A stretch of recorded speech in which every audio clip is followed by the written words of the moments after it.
with each other, whereas fish and humans are distantly related and they don't share as many features with each other. So what I studied at this place was a group of butterflies that had a peculiar wing patterns. So here I've shown a group of butterflies. Let me get my pointer quickly. So this is a group of butterflies that exist in that region of the world.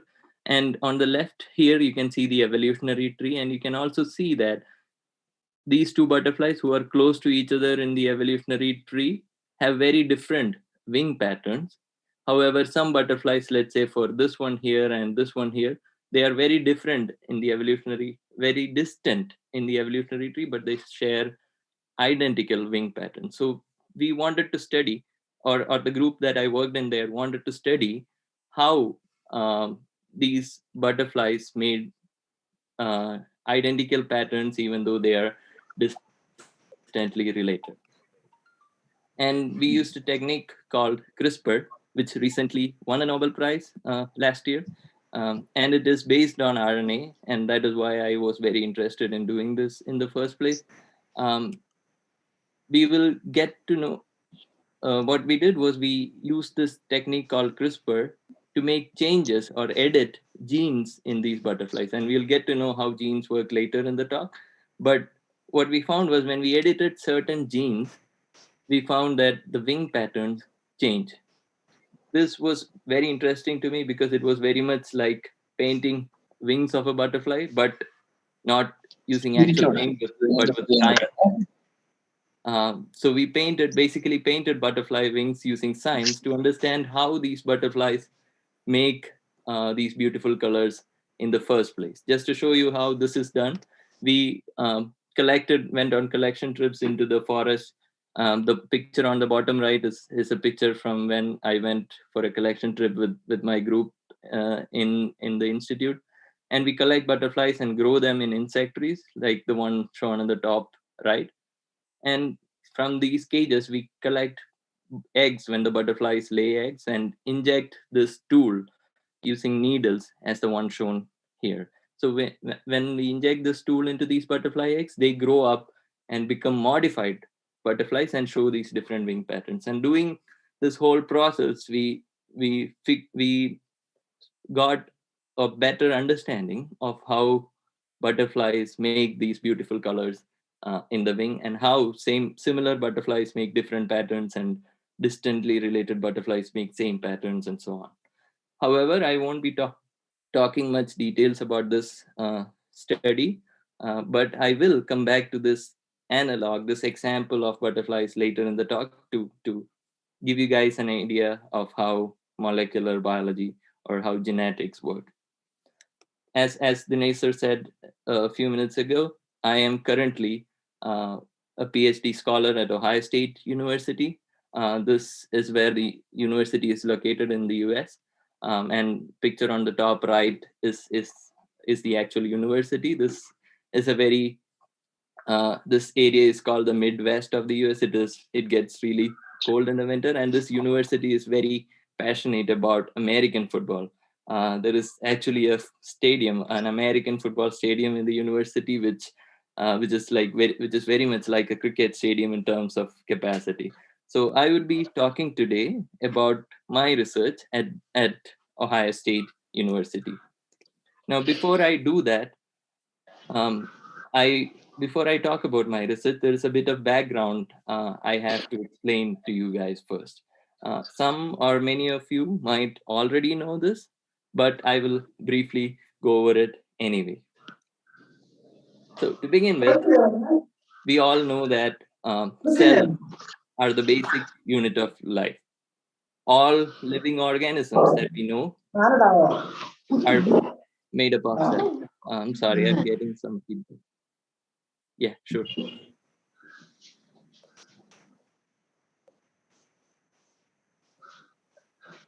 Oh, sure, no problem. Yeah, absolutely. This is actually a good point to do that. Yeah. Yeah. Mr. Manu Sanjeev, today's guest, who is managing the role Model Interaction Program. All Vigyan Jyothi students, coordinator of this program, Dr. Dinesh, envious officials, parents, and others. Vigyan Jyothi program under the Ministry of Science and Technology, Government of India, started 2 years back in JNV Kottayam. Last year, we started with 100 students, and based on the performance of JNV and active participation, the strength of that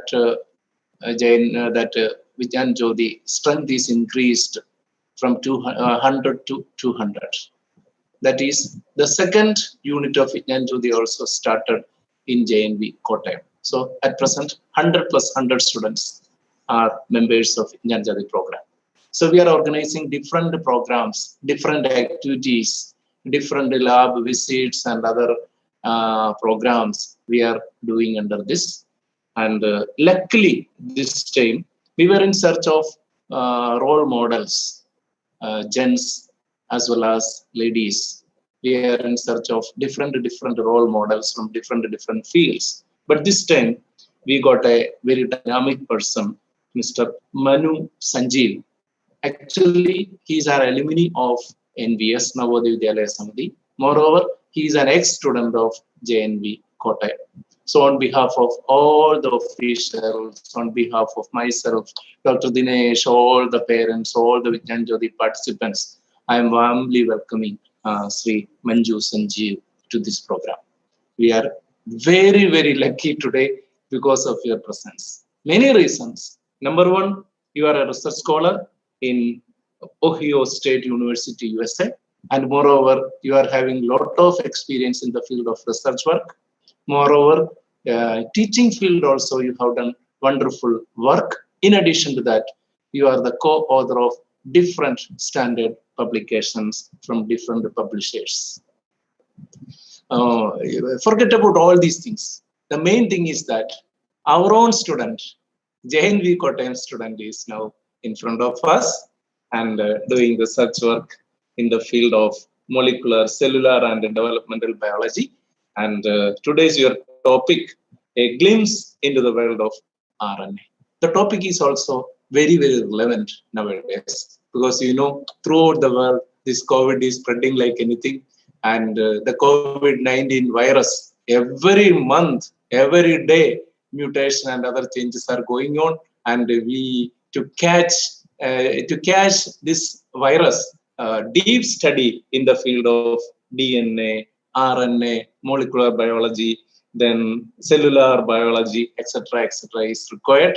And at this appropriate time, we got a dynamic person like you, and we got a dynamic topic, and also a very authorized personality to talk on the topic, a glimpse into the world of RNA. We are very grateful to you, sir. I was little bit late because I was coming from home and then to set up the computer and other things, it took 5 minutes. Because of that, I was a little bit delayed. I'm extremely sorry for that. But anyway, please you start. I am welcoming you into this program. A warm welcome to you into the program. And definitely, we all will be benefited out of your speech. Thank you. Please start. Thank you so much. Thank you again. This is very overwhelming.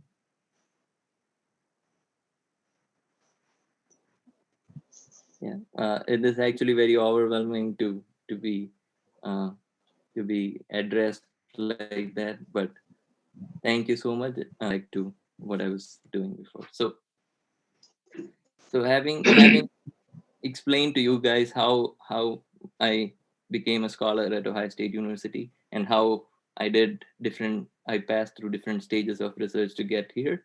I wanted to explain my research here, and for that, I'm trying to give you a background on basic biology. And many of you might already know this, but let's just go over it quickly so that everyone's on the same page.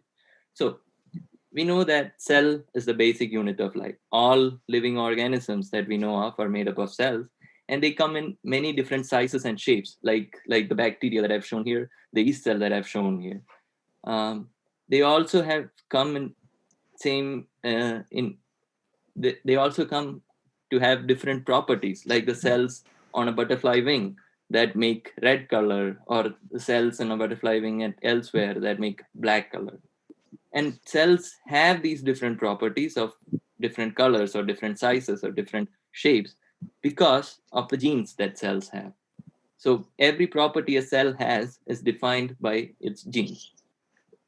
Genes also define differences between two animals. Let's say, for example, I've shown a chimp and a dog here. These animals differ in almost every aspect of behavior and physiology, but and these differences are defined by the genes that, let's say, a monkey and a dog possess.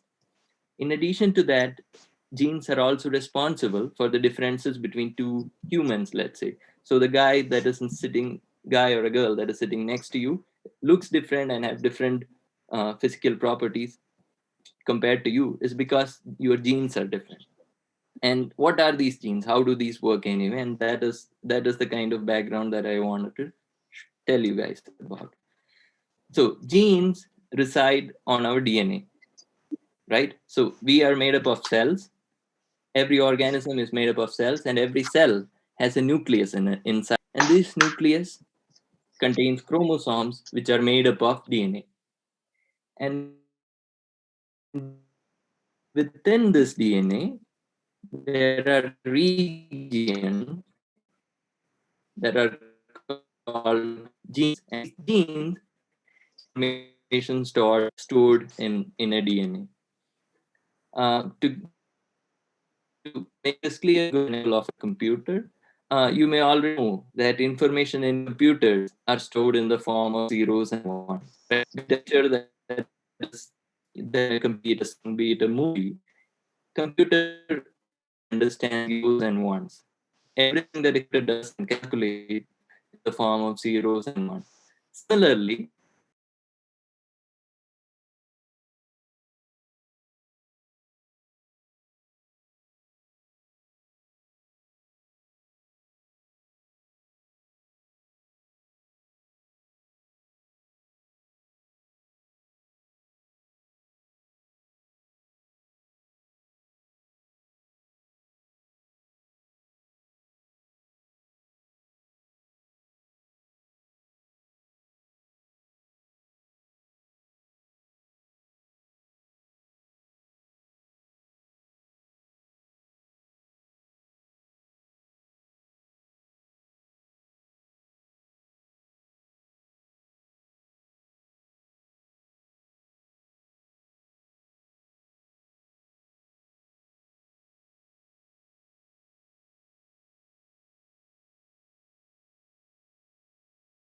like insulin, they are actually proteins that our cells make.